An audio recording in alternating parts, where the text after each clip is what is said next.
Welcome to Photowrk. I'm Mylan, Shannon over there. Hello. On this episode, we have part 2 of our interview with LA-based fine art and commercial photographer Liz Bretz. And in this episode, she shares all about her studio space. She renovated Moon 7 Collective. Google it, rent it. We're going to rent it. How she advocates for herself as an artist and how clients find her. Oh boy, sit back, grab some popcorn and enjoy. How do you advocate for yourself as an artist and your vision all the way through? That is very difficult.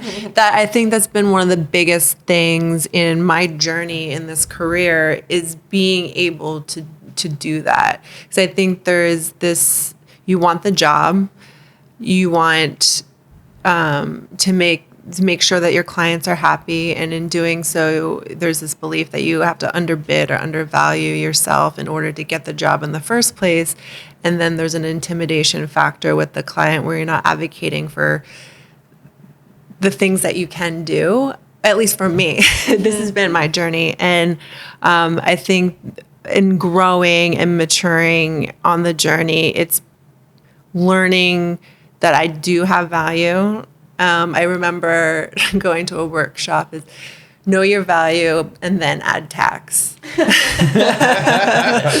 So it's really, truly first starting out and researching what is this market value, what are photographers charging, but also recognizing that I'm in that same field too and I can produce, but it was more of a psychological and emotional thing by undervaluing, but also a practical way to make sure I got some money and got a job.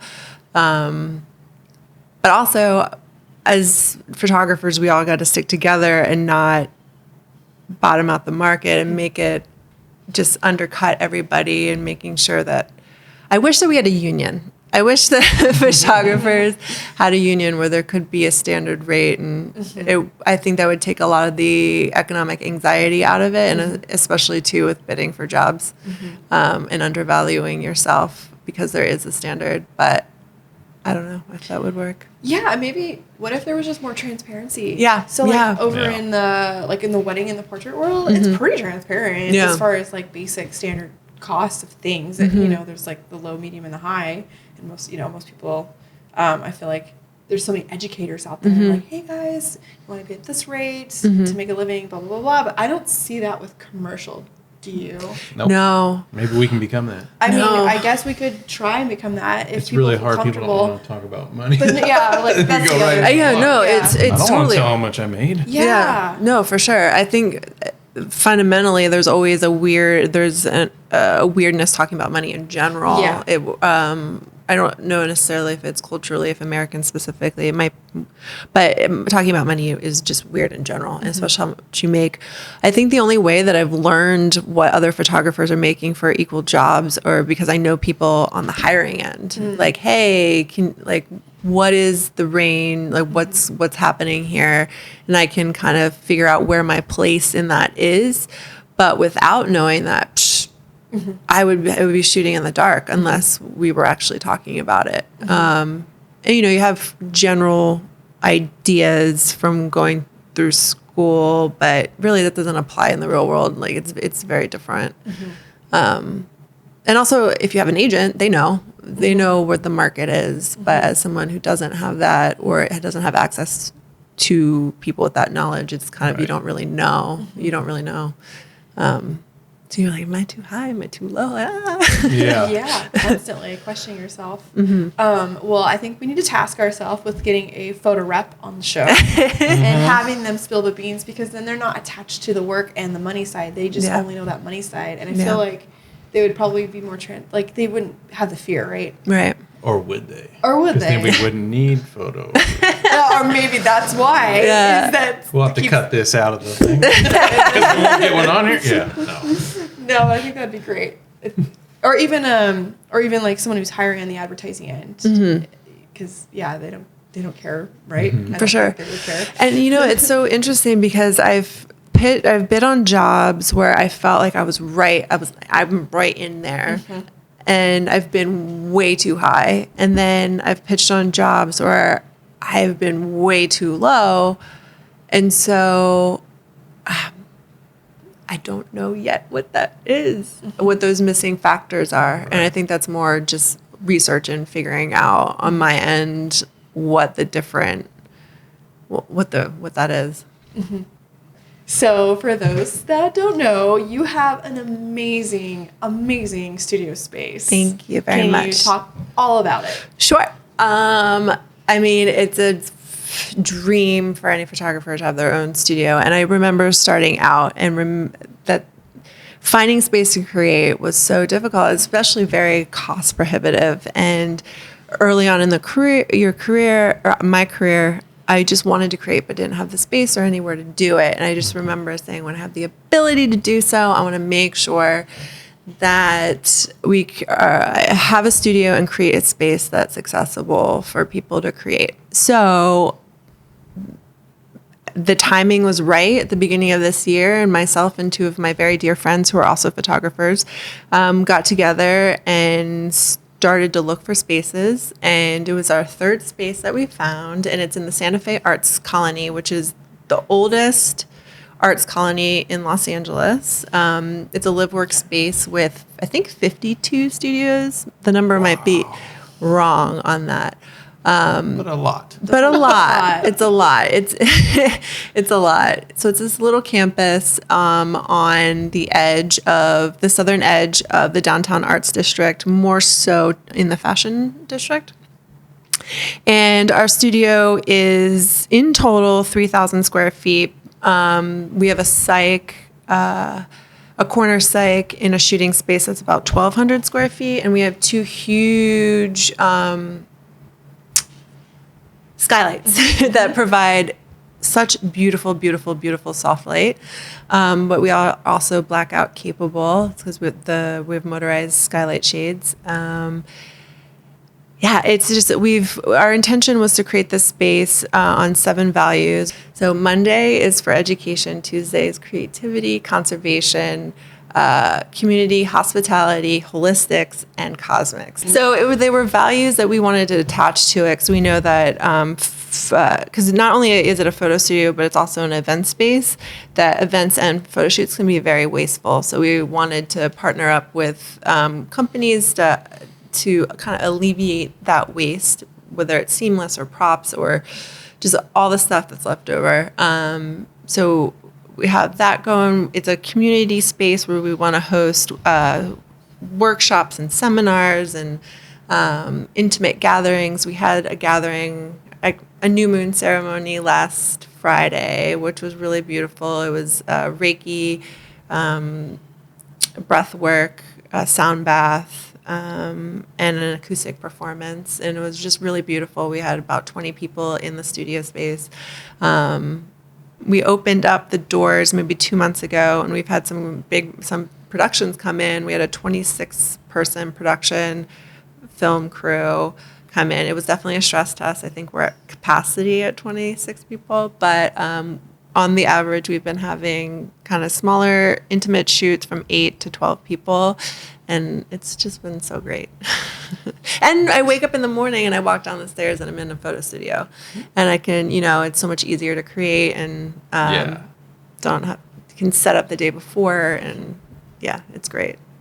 Yeah, and not spending additional fees having to rent another studio. Yeah, exactly. Transport. Mm-hmm. So, in order to save up for this, I had been living with my sister for about 2 years, and all of my photo gear was in a storage unit. So any day that I had a shoot, I had to wake up, leave my sister's house, go to the storage unit, pack up my car, go to the photo studio, unpack my car, shoot, pack my car up, drive to the storage unit, unpack my car, and then it just got to the point where I can't do this anymore. I physically and emotionally can't do this anymore. But it was the perfect moment, when you get to that moment where you don't think you can do anymore, then everything opens up. And so it was the perfect time, and we found the space, and it's just been great.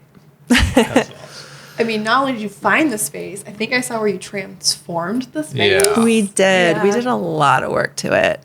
We spent about 4.5 months. We redid the kitchen. We knocked down some walls. We redid the bathrooms. The electrical was all, one switch was turning off a light and 3 rooms down. It was a mess. Sounds about right.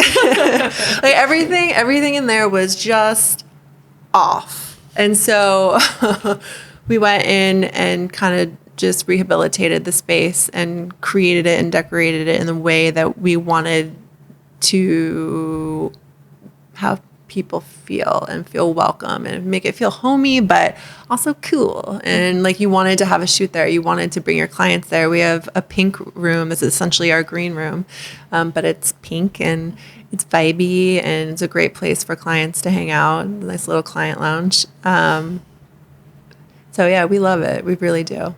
We feel very fortunate. And we're open for rentals. Yes. Where can they find you? At moon7collective.com and on Instagram at moon7collective. Nice. And on Peerspace. Which is an awesome resource. It is a really awesome resource. It's a great resource. How do you market yourself? Well, I would say that I have a lot of work to do in marketing. Primarily it's through Instagram and just networking. I think that there's more than I can do, and I think that's a question I want to ask other people. I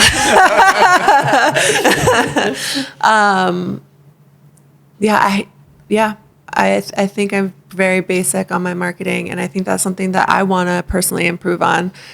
Because it's you just gotta let people know that you're out there, and I think that's something that I definitely want to work on in the next couple months. Is hey, I'm here. Yeah. I do stuff. So unfortunately, I don't have a recipe for that because I would say that I haven't necessarily done a lot. Mm-hmm. Yeah.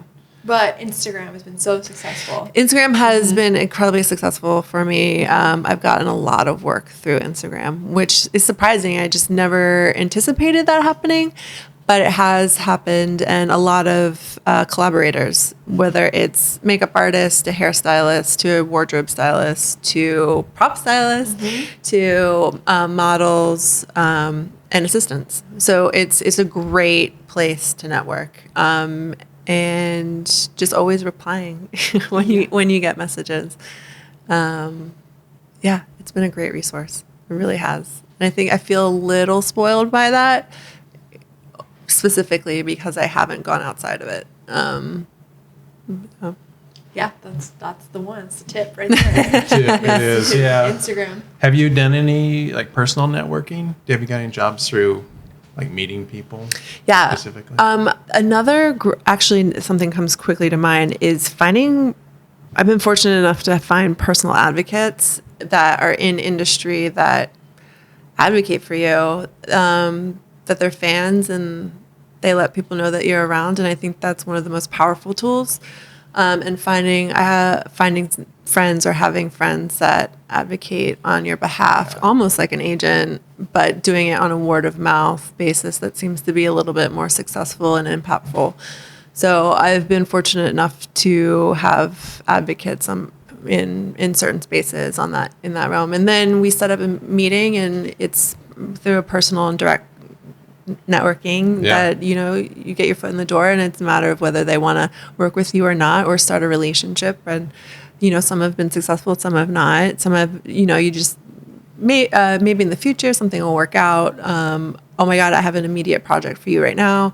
So it's also just maintaining those relationships, because you never know. Remind that you're around and sending emails and checking up.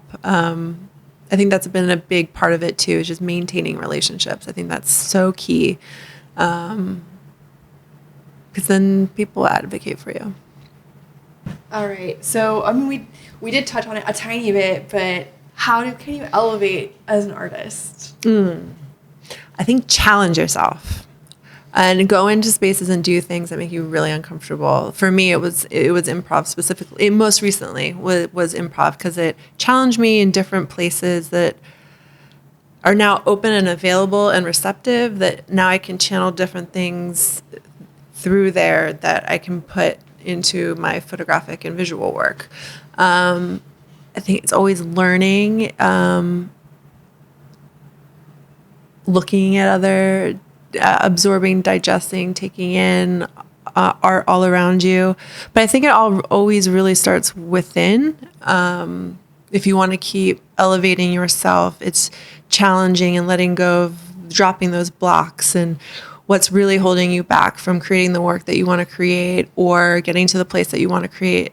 I do believe that it starts within, and to break through those blockages or release those blockages, it's usually doing something that's scary or challenging, because then you're forcing yourself to face it, whatever those challenges may be or those blockages might be, and whatever avenue that is, whether it's doing something that you're afraid of or doing deep internal work or exploring, just doing something that's challenging, that kind of takes you out of your comfort or your norm. Any kind of growth, I think, will help you elevate your work as an artist, because your communication and your message will elevate and mature, and your tools you'll be coming from a place of authenticity, I feel. So yeah, I think look inside. What are you afraid of? Put yourself in the place that you're forced to answer that question. Like, what are you afraid of? Well, thank you so much for being on our show today. Thank you so much for having me. It was a blast. So where can people find you? People can find me on Instagram under my handle, at Liz Bretz, LizBretz. And if you didn't hear it earlier, at Moon 7 Collective on Instagram. Also websites, www.moon7collective.com and www.lizbretz.com.